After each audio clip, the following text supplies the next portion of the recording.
welcome to our session 3. For those that don't already know, this is actually a webinar monthly series. We will be sharing the past recordings so you can see those if you haven't had an opportunity. So today's session, we're joined, Madhav and I, our product manager for GPT, with a guest speaker, Yaron Front, our product director of AIOps. We are going to be focusing on using HelixGPT to enable ServiceOps. It's going to be roughly around 40 minutes or so with a great demo. We're going to also talk about the BMC messaging, and I'm going to go through the agenda very shortly. So before we get started into the agenda, just a couple of reminders for those that haven't used Zoom before.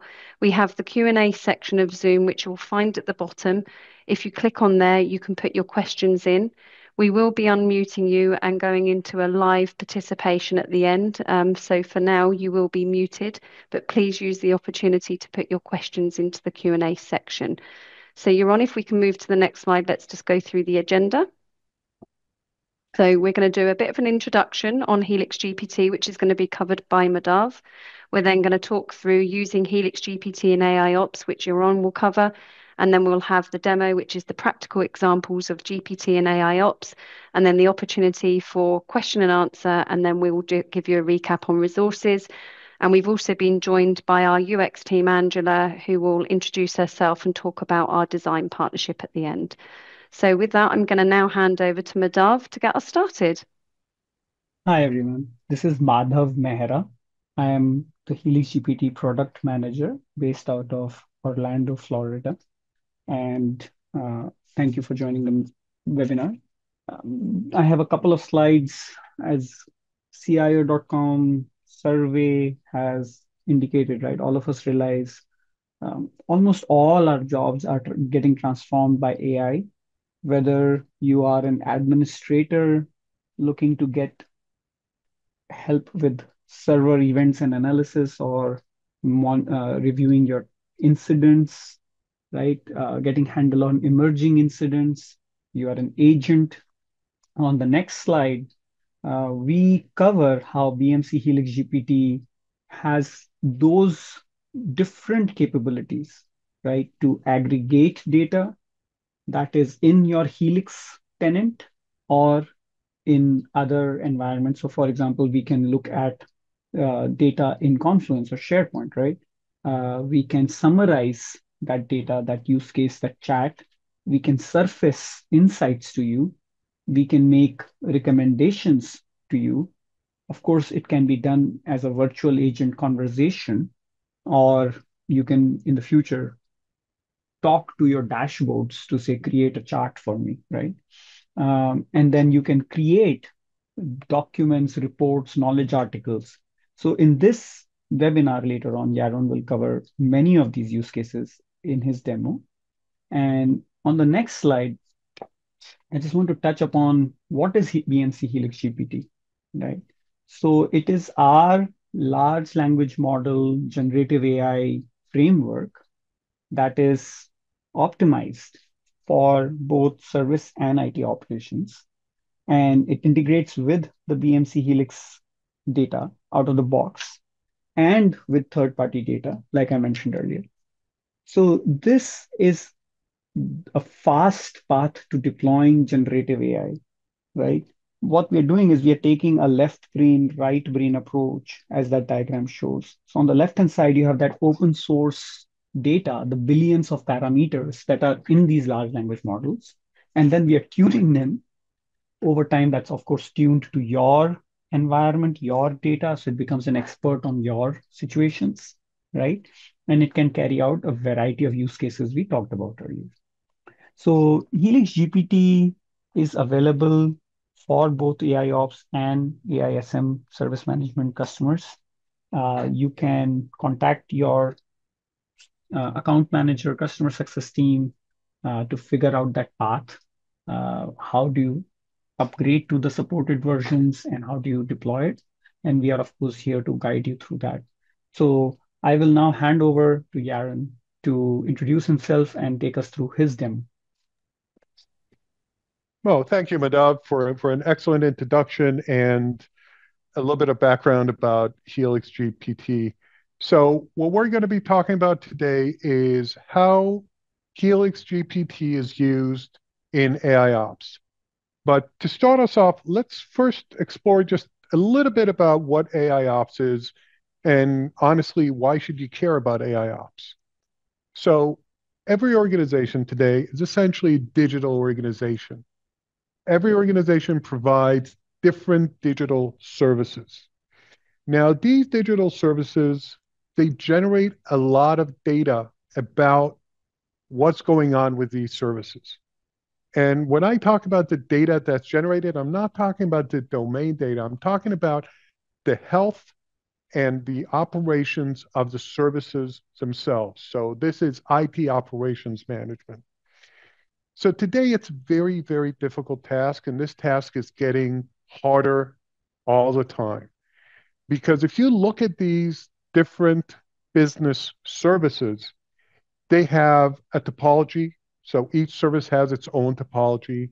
They include metric data, things like CPU usage, memory usage, queues, storage, networking data. It all, at the end of the day, it all tells you a lot of information about what's going on. But today, operations teams are faced with the challenge that they may have multiple tools giving them multiple pieces of information about the health and the operations of these digital services. And these are usually siloed. They come from multiple tools, and they're usually disconnected from context. So if I know that one of my servers is saying, hey, I've raised an alert, I cannot access a database I need in order to perform whatever task I have for the business service, that may be coming in from 3,000 different servers. So I may be getting 3,000 different alerts. And by the way, these numbers are not made up. These are based on research done to see how many alerts and how many events are generated when there's an actual fault. So trying to handle all of this information is a little bit like trying to disentangle or make sense of all of this spaghetti information. It's hard, it's difficult, and at the end of the day, it can cause operations teams to take a long time to fix problems. So all of this data at the end of the day, all this convoluted, siloed data comes in from multiple tools. It usually comes into IT operations where you have a NOC team whose job it is to fix these problems quickly, because we all know if a digital service is down, you're not doing business. If you're not doing business, you're losing money. And these NOC teams, these operation teams, they all usually call in SMEs and have this horrible, horrible entity going on called the war room when they go out and try to fix problems. And what happens is you get frequent failures, and when you have a failure, it takes a long time to respond to it and to fix it. And you have these frequent war rooms that tie up your subject matter experts in war rooms instead of doing something that can advance the business.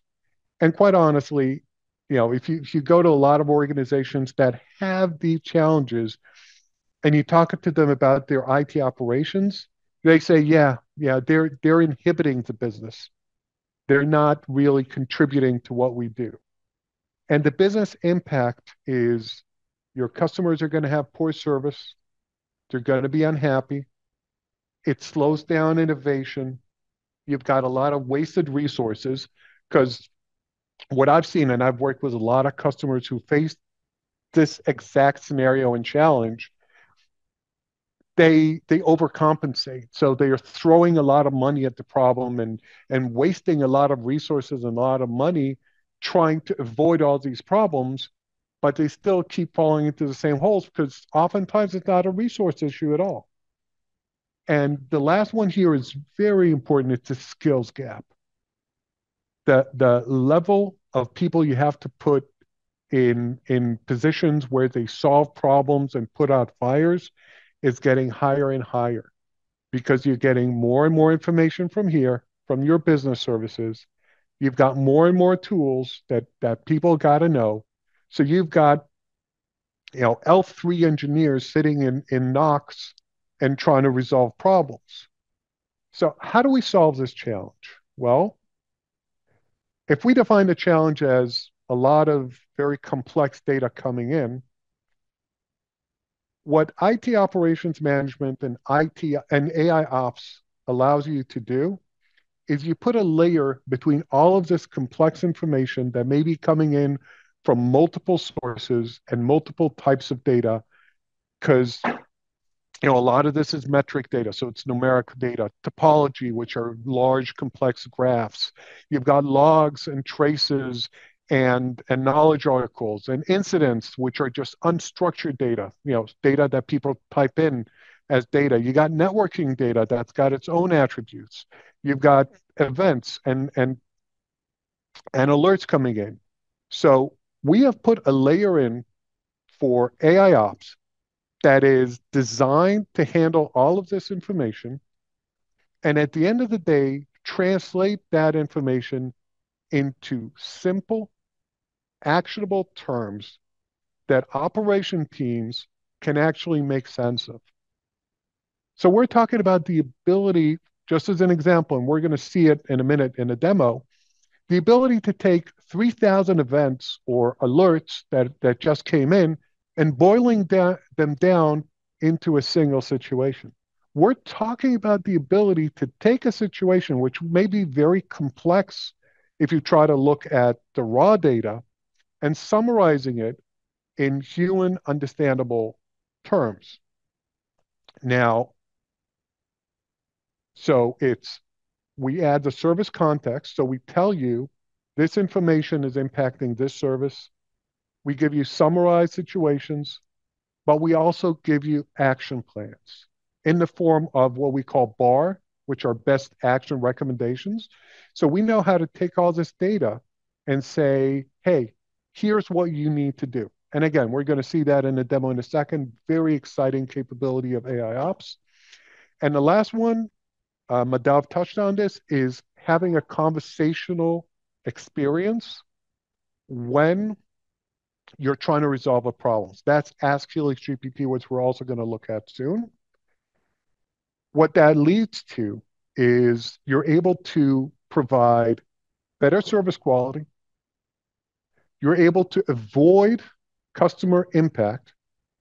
So, I often tell people, if you get a problem from a customer that's saying something's not working, and then even if you fix it quickly, you've still lost a war. Because if you can fix a problem before it impacts the customer, that's a win. Because that way your organization is not losing money because, like we said, if you're not providing your digital services, you're losing money. And it leads to optimization and growth. And from a business impact perspective, well, the first thing is your SMEs, your best people, your subject matter experts for applications, for databases, for network, for infrastructure, for cloud, for SaaS, for all of these can divert their resources to dealing with innovation and growth. And from the business side, you're going to get happier customers. You're going to be driving innovation. You're going to save costs. That's the overcompensation that we were talking about before. And all of a sudden, IT becomes an engine that drives business instead of being a business inhibitor because, I can't do online payments because the online payment system is down. And if I can't do online payments, I can't get paid. So this is what AIOps is about, and this is what we're solving with AIOps. So this is just kind of an overall map of how we use AI and machine learning in IT operations management. So ITOM is IT operations management. And you can see that we use what we call a composite AI model, where we have models for predictive AI and causal AI, which both serve all of the different functions, but they also feed into the generative AI engine that Madhav was talking about before to give you simpler, more actionable information. So you can see all of these data sources coming in, and at the end of the day, having this impact after it's processed by BMC Helix ITOM. And the reason why it's really, really important to have all of this data is that as I think a lot of you may be familiar with, AI and ML and GPT is no different. They're they're only as good as the breadth and the depth of the information you feed into it. So you want to have as many data sources as you can, and you want to have as much information flowing in to your AI engine in order to have optimal results and outcomes at the end of the day. So let's talk just a little bit about what we're going to see in the demo, which is the exciting part of this. We're going to see how Helix GPT transforms IT operations management and AIOps. So we're going to see summarized and correlated events and tickets and log messages. So we're going to see how we use all that information, how we generate best action recommendations, and how we use what we call the code wizard to generate scripts. And all of this is using HelixGPT. We're going to see how incidents are resolved quicker thanks to the use of GPT. And we're going to see how the experience and how it becomes less complex to resolve issues because you're able to use things like our virtual assistant and the conversational experience. And with that, we're going to jump straight into our demo. So I'm going to stop the share, and we're going to move over to the demo now.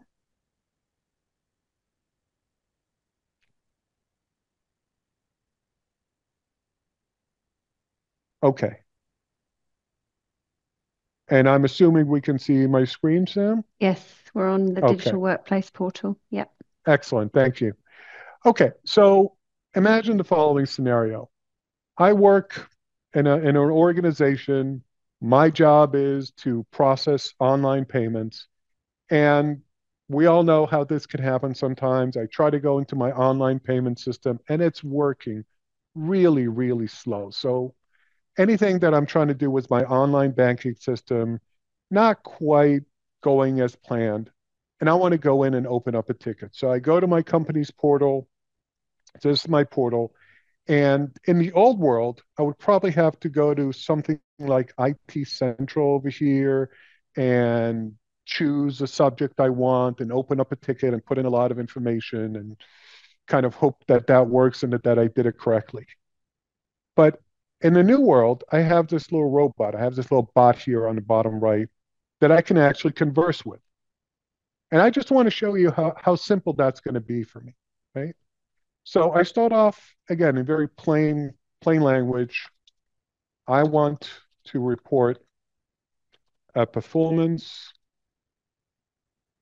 issue with online payments. Okay, that's easy and straightforward enough. And now the bot is thinking about it and is asking me to provide a little bit more information. Let's say online banking is very slow. I put that in, so now it knows what my problem is. It's asking me which system I'm using. I'm using Apex Banking. This is, again, very important. You see that some of the things I actually put in text when I want to describe stuff. If it's more of a structured questions, I get prompted like this question. Understood. So the issue is Apex Banking. Can you tell me who this is impacting? So here I can either type in my own response, but I can also select from a pre-generated list of responses, which again makes it quicker and easier for me to do. So let's say this is impacting me and my team or my department. I need this resolved today.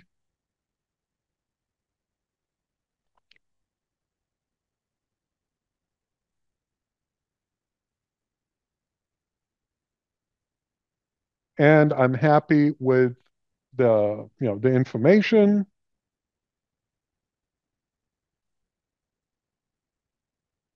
And it's telling me that my request was generated. I can see my request over here.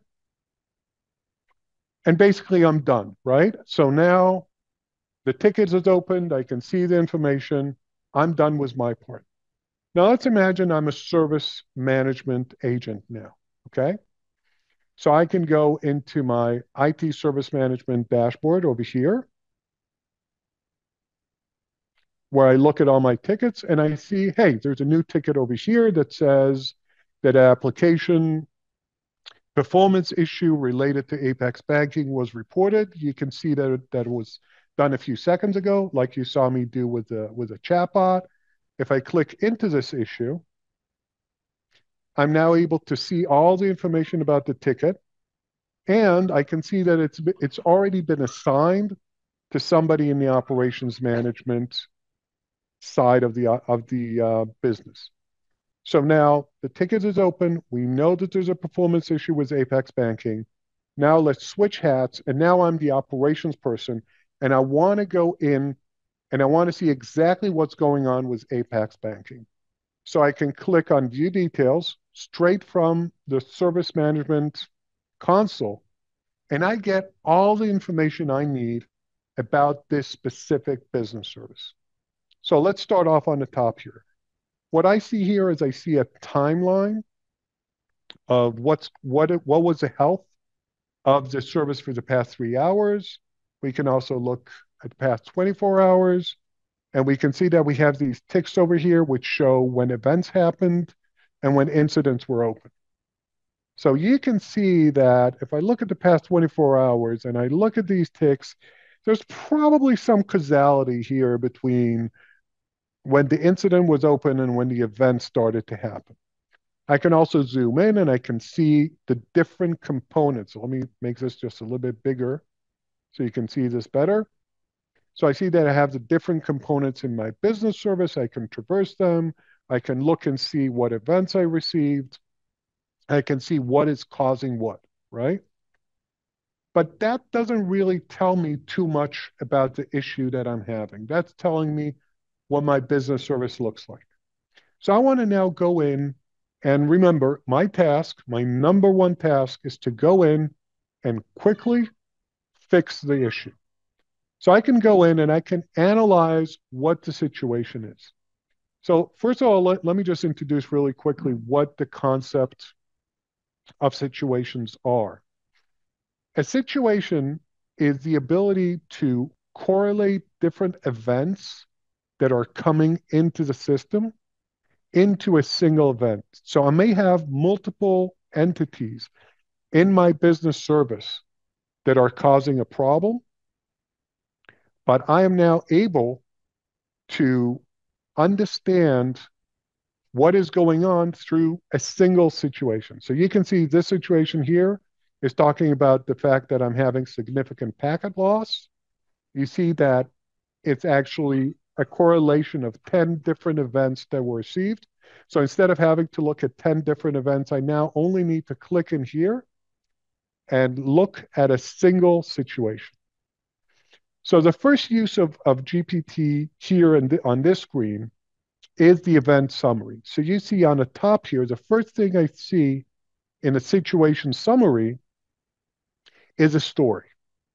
And this is a story that tells me how the situation began, which entity actually caused the situation, and that it impacted multiple applications that led to high error rate and so forth and so on. So again, we were talking about the skill gap before, and we're talking about the load that you have today on NOC operators. Being able to have a single place that tells you the entire story is very powerful. Second thing I want to just draw your attention to really quickly here is we also have a causality graph here, right? Which explains the situation, which said this is a root cause event that's causing the problem. But these two events triggered this event, which triggered these two, and so forth. And I can see on my map down here, I can see how each one of these is being impacted, and I can click in and see the actual event, significant packet loss, that had a port channel problem. So I can see all that down here. Now, if I go back to my summary, our use of Helix GPT doesn't stop at just explaining what happened.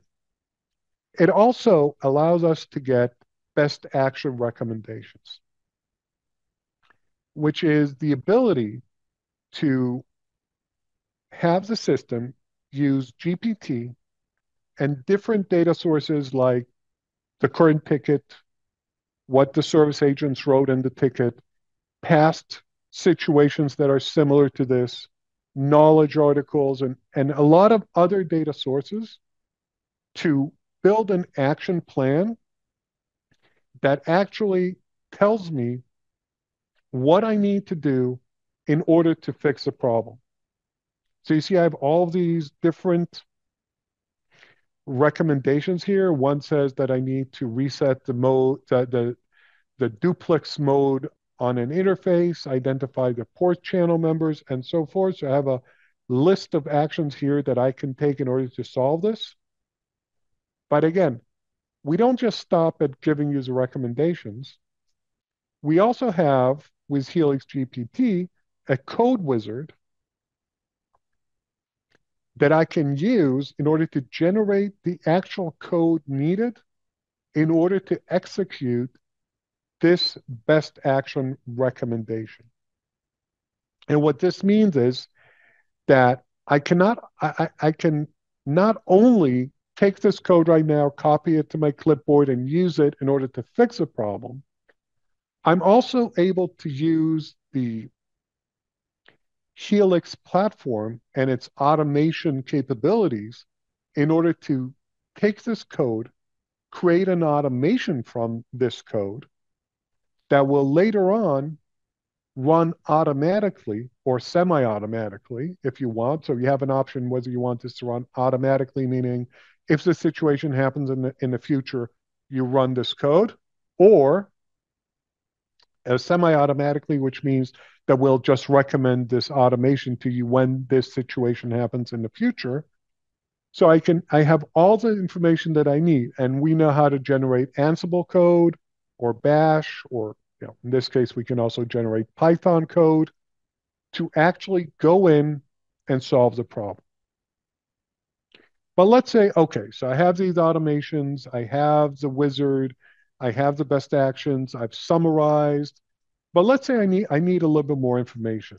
And a lot of times when you go in and you try to solve problems like this, you say, okay, so this is dealing with a root cause that's a network issue and it has to do with packet loss. So maybe I'll ask the guy sitting right next to me and say, hey, do you know who I should call? Which team I should call in order to solve the packet loss problem? Or does anybody in the room remember if this problem ever happened in the past or if it's happened recently? And does anybody remember what we did last time that we had this packet loss problem? So this is a lot of tribal knowledge, right? And this takes a lot of energy, and people become subject matter experts, and then they get called at 3 a.m. Hey, I have a packet loss problem. What should I do? Instead of doing all that, we've got the conversational experience of Ask Helix GPT, which is right here. And what that allows me to do is exactly what I said before that operators do today is ask the guy next to you and hope he has the answer. This allows us to have answers to these questions based on all that information that I showed you before. So it can answer things like, which team can solve this issue? So ask, and it says that I should probably call the network management team. Honestly, Isn't it always a network management team? I don't know, but I can ask a question and find out. And I can also ask, what is the impact of this situation? So tell me, who's impacted when this happens, right? So now it's processing that question, and it's going to give me a description of what the impact was of this issue. So here we go. We have a whole story that tells me everything I need to know about that. I can also ask a very relevant question, which is, has a situation happened in the past? Because if it did, and I can go in and know that, here we go, that this usually happens multiple times throughout the month of August. So it's telling me all the information I need to know. So I can go in and just check, what did they do last time? How did they fix it last time? Maybe I can do that again. So this is another advanced use of GPT and Helix GPT in AIOps. And one of the main tenets and reasons, or the two main tenets and reasons why we can use Helix GPT to get all of this advanced information. One is that Helix is an open platform, so you can get all the information you need into one place and make sense of it and get these insights to the operators. That's number one. And the other one is the use of those finely tuned and very domain specific large language models that are used by Helix GPT in order to make sure that the information provided is relevant and actionable to fix problems quicker and to fix problems before they actually impact customers and in turn impact the business. And last but not least, one more use of GPT that I wanted to show you today is we have a log insights engine, which is able to read logs and give you actual insights instead of you having to go in and sift through, multiple logs with, maybe lots of pages of information. So that's our demo for today. And with that, I'm going to turn it back over to Sam. Okay, if we can go back just to the slides, I think we're now going to go to the Q&A. Firstly, I notice we don't have any questions in the Q&A, so I just want to give a quick reminder to those that are on here. If you do have any questions for either Madhav or Yaron, if you can put your questions into the Q&A section. And why we give them a bit of time, actually, Yaron, if we can just skip to go to the resources slide, and then I'm going to hand over to Angela, and then we'll go back to Q&A if that's okay, to give people time to digest everything you've shared. So yeah, I think it's the next slide. It is. After this one. Next one. Oh, yeah. Yeah. Here we go. So I was recapping at the start that we do have another session coming up. So it's with two of our other product managers. For those that did join session one, Harshad went through some use cases with ITSM. He's going to be rejoining us again for this service management one on the 18th of September. And we're also going to be joined by our business workflow product manager, Kapil, and they're going to talk about the capabilities of Helix GPT in service management. So that's one not to miss. There is a generated code there. If you have a phone, you can scan that and sign up. Otherwise, I will be sharing out all of the slides from today, and where you can see the click here links, you can click on there and register. And any of the past sessions you can see at the bottom that we've already done. Those are there, and I will update it with today's session. So for those that don't know, I do send everything out within 24 hours. I will send you the recording, you'll have the slides, and then any questions that come in today, we'll also share that as a blog post so it can help other customers as well. And yeah, there's also the AIOps session that I run with, and it's a monthly with Yaron. I will share that in your thank you email. So if you're interested in both topics, GPT and AIOps, we do a monthly series, which it's on the same day, but it's always on a different Wednesday. Would love to see some of you there if that's also of interest as well. I do see we have questions in the Q&A, but quickly before we go, I'm fortunate, or we are fortunate to be joined by Angela. Angela, I wonder if you can come off mute and just introduce yourself to our customers about your projects and work that you do in product UX. Absolutely. Hi, everyone. I am Angela Sandoval. I lead our UX research program at BMC. And what we do is we have conversations with customers and to understand what their needs are and processes are. And we are running a lot of sessions right now that are related to AIOps and HelixGPT. If you are interested in having detailed conversations with product management, data science, our UX research and designers, we would love to hear your feedback. You get to have a peek in early designs, and really let us know what your needs are. We would love for you to sign up. All it does is you'll receive a QR code and a link to sign up in your, I believe, your thank you email. And from there, we just ask for a contact, and then from that, we will send you an email about every 2 months or so, whenever there are activities that are related to your key interests. And you can agree to participate or not, or just completely ignore the email. There's no pressure at all. But we'd love for you to be a design partner. Thank you. Great, thank you. That's really helpful. So if anyone does have any questions for Angela during this session, then please reach out to us during this session. She is also here for the duration. And we'll just turn it back to the Q&A now, Yaron. So we do have a couple of questions in the Q&A, so let me read that out to you. So we have a question from Britt. How was the CI associated with the incident at the beginning? Right. So if you noticed, when I was putting in my ticket, I was associating it with a specific service that that my organization has. And what we have is we have the context of business services built into the platform. So these business services are used by both IT operations management and IT service management.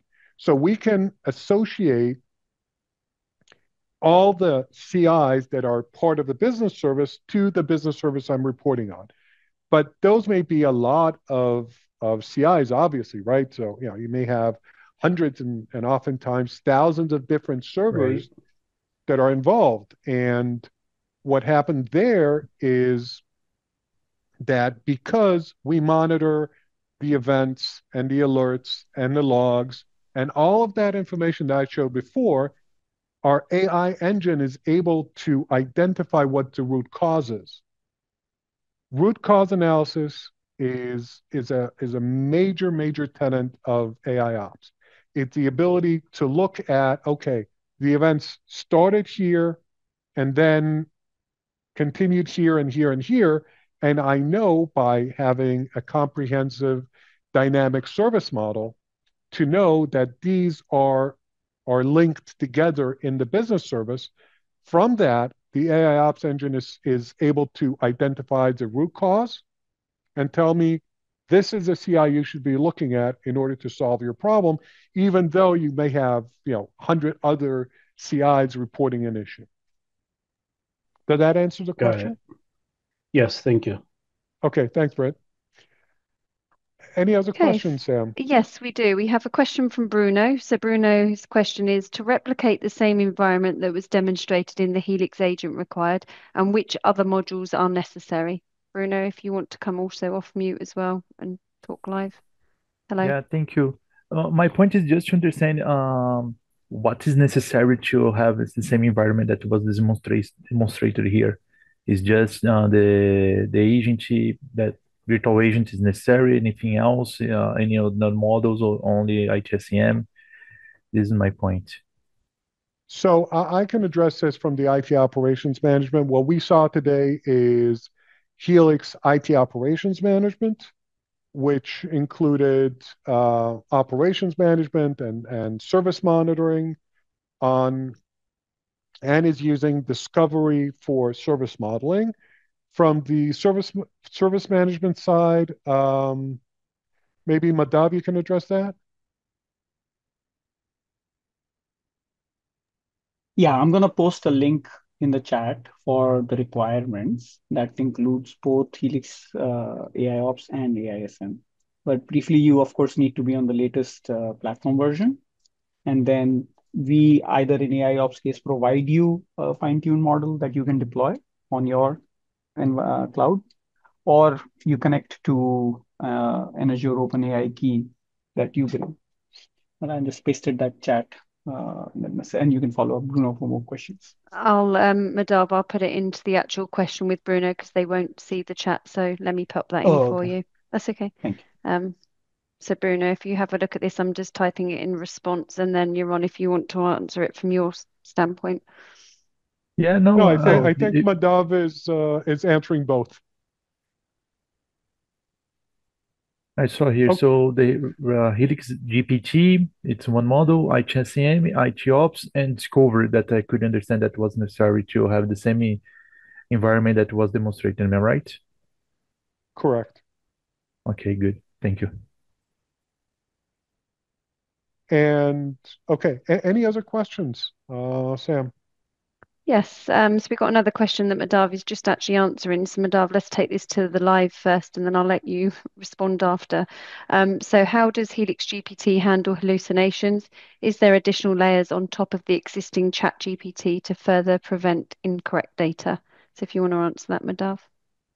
Yeah. So as we mentioned, right, we use the open source models, but then we supplement it with the organization's information.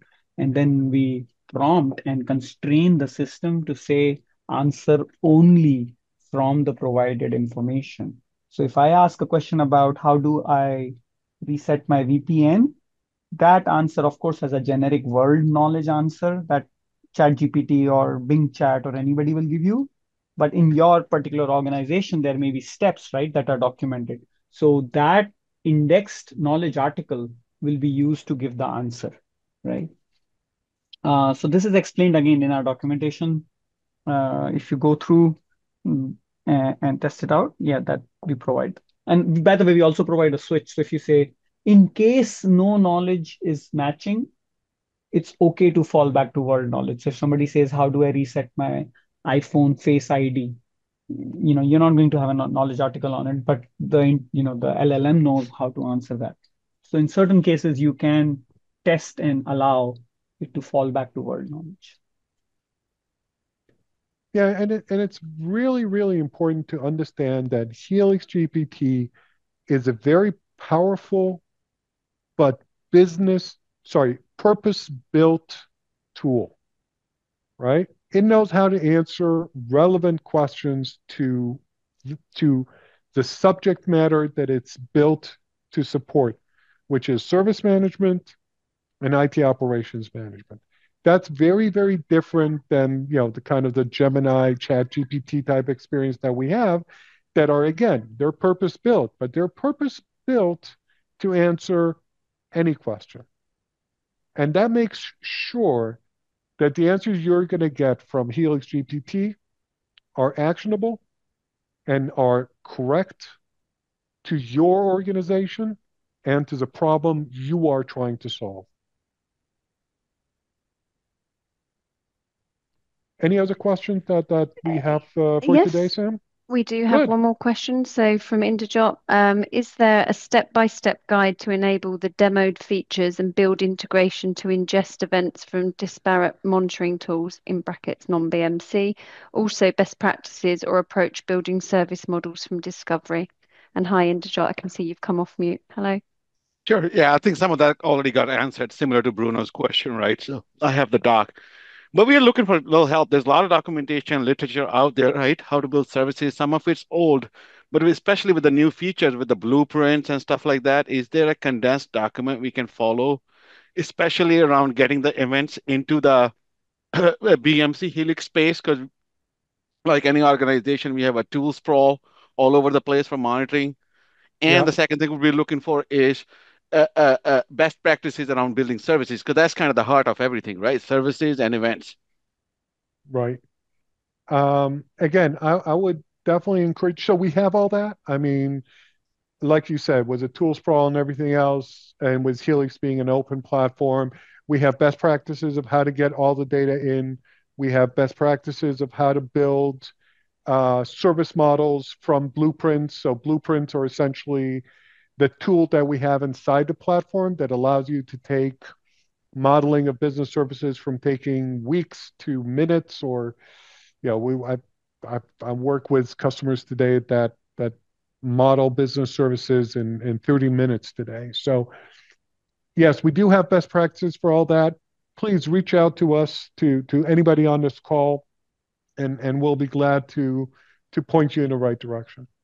And actually, that's prompted me as a reminder. We ran a session with Matt Lammy, one of our product managers, that is, I would say, a blueprints expert. We'll also reach out to him for you as well, Indijot, because he's got a couple of pointers, and we'll also have documentations. And there is definitely webinars that we have available that we've Oh, already run. that'd be great. Thank you. Yeah. Yeah. Okay. So that's all our questions that we've got from customers. So I'm just going to open it up again. If anybody does have any questions, if you want to come off mute, an opportunity to speak to either Yaron or Madav. If we don't have any further questions, then we will close the call a little bit earlier.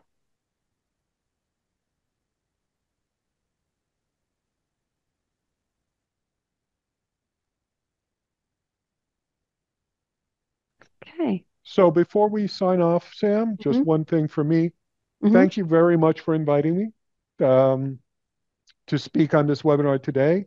Great audience. I love the fact that we had a lot of questions and we got to interact a little bit. Please, everybody on the webinar today, please feel free to reach out to us. There are multiple ways that you can reach BMC. And at the end of the day, I know that both Madav and myself are ready and happy to help with any further questions, or if you want to try this out, we have guided demos. We have different tools that allow you to try this out yourself. So please do feel free to reach out to us anytime. And also, actually, that's a good reminder. When I send out the thank you email, there is a survey link. It will take a few minutes for you to fill in. If there's any subject areas that we're not covering, please reach out and just drop a note in what you would like to see. I work with Yaron, Madav, pretty much all our product managers in BMC, and also the support function and other business units to get this content out. And that includes also the guided demos. If you are interested, as Yaron was mentioning about this area, we have got demo sign-ups for you. So you can sign up for 2 weeks to have a play around and see what the front end looks like. And again, we've got customer success people that can help as well. So with that, I'm going to say thank you. Thank you, Yaron, for joining. We really appreciate it. We don't have Des today, but we've had Madav cover, and it's always good to speak and have different people working on our webinars with us.